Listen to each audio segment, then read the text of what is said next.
Prakash Paswan. Today is a day where the Antaratma has spoken of quite a few congressmen, one of your own in the state of Karnataka. The subconscious has spoken, but what's very interesting, Guru Prakash Paswan, that only those number of people, subconscious or Antaratma, has spoken, the number that you required to snag a seat in Samajwadi Party in Uttar Pradesh, and possibly the number that you require in the state of Himachal Pradesh.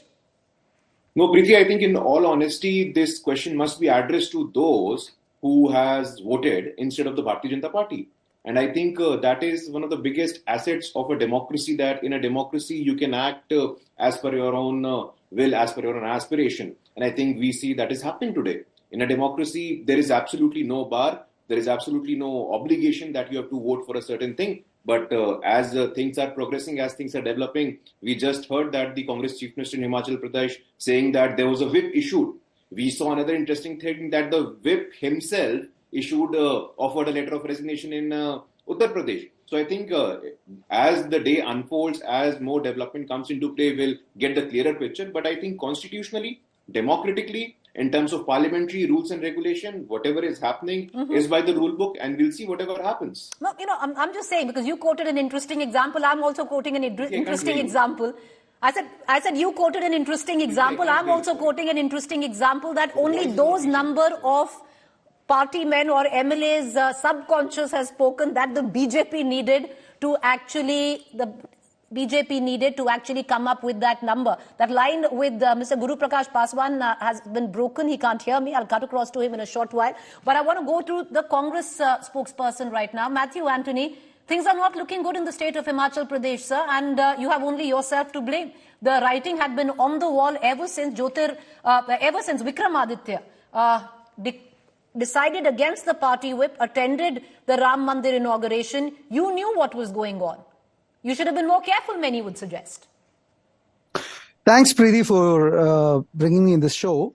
And I would start my conversation with the 2004 open ballots introduced by Atal Bihari Vajpayee when he was the Prime Minister, putting an end to the horse trading in the whole Rajya Sabha elections. And now during a BJP regime, we are seeing a horse trading. However, under Schedule 10 of the Constitution, when a whip is being issued by the party, if any party MLAs goes against the whip, they are to be disqualified.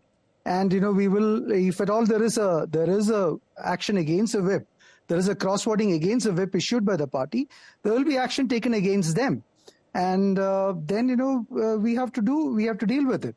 And there is no conscience, when somebody has represented the party and, won the elections under the party symbol, there is no conscience coming into the picture when there is a requirement to vote for the party. It's very clear, be it BJP, be it Congress, be it anybody for that matter. So the horse trading in a democracy is a very bad thing, because, the conscience part is just an excuse by anyone for that matter. Yeah, that's what my comment Mr. Anthony, let me turn this around and flip the question on you. You're saying it's horse trading, conscious part is just an excuse. You do know that Mr. Somashekara from the BJP in Karnataka has said that his subconscious has spoken in favor of the Congress. Would you call that horse trading, sir? What's happening in Karnataka? I will not call that a horse trading. That is an individual's decision of, Somashekar. And he said that, it is his conscience, so, but, I say that, you do also know you're contradicting yourself in the last 2 minutes. Let me complete, Preeti. Let me complete. Whether it is Somashekar or whether it is any MLA, if somebody has won under a party symbol, then it is a moral responsibility to vote for the party if the whip has been issued. So it stands very clear there. Whether it is Somashekar, X, Y, or Z, if the Congress party has issued a whip, then the Congress party MLAs who has won the election under the Congress party symbol has to vote for us. So my limited point was that it can't be horse trading in Himachal Pradesh and it can't be subconscious in Karnataka. Either we stick to horse trading or we stick to subconscious. Okay, I'll come back to you. What Somashekar has done is wrong and against the whip of the party. That's okay, fair point. I ceded, fair point. I want to cut across right now to Rashid Kidwai. Rashid Kidwai.